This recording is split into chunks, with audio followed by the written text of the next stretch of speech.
Hi, and welcome to another episode of our series talking about reimagining digital events. Now, in this one, we're going to talk about engagement. For those of you who've been watching many of these, you may think we've covered this already because we've talked about being engaging. What we want to focus on here is the necessity to provide engagement for attendees. Let's face it, at the end of the day, it's one of the major reasons people go to events is to interact, to have conversations, to learn from natural dynamic conversations and not just be spoken at.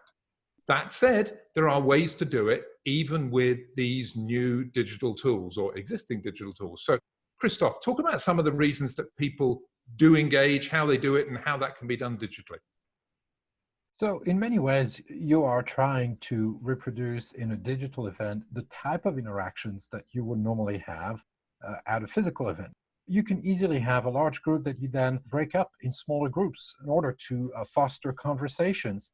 Think of the birds of a feather type of sessions where maybe you have a product manager or a specialist who talks about, in front of a whiteboard, this new solution, this architecture. It gives the people who attend the ability to ask questions, be seen, be heard, and interact.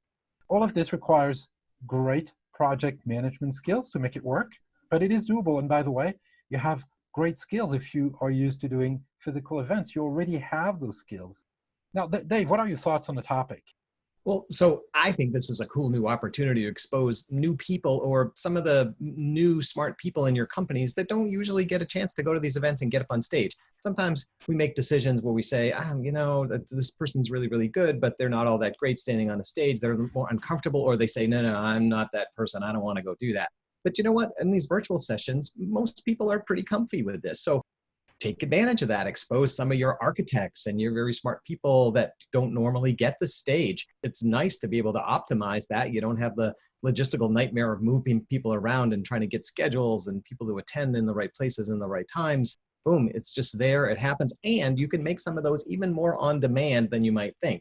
These are all widely scheduled events, but it's like, hey, sign up for in advance a chance to talk to that expert that you've always wanted to talk to, have a specific conversation about either something that's operational, something that's technical, or something that's not. I think there's some really cool new opportunity here. The more you can recreate engagement, the better. But here's the point that both my colleagues have made. You can't just recreate it. You can actually expand it. You can expose more of your experts to more people. And with a bit of organization, tough but doable, you can actually have more engagement than just being, one little tadpole swimming along in the river of a giant 5,000, 10, 15,000 person event. So really you can take advantage of these platforms to do perhaps more on the engagement side than you ever could before. I hope you enjoyed this episode. Please watch the rest in the series, and of course, reach out to us if you'd like to talk about any of this in more detail. Thanks for watching.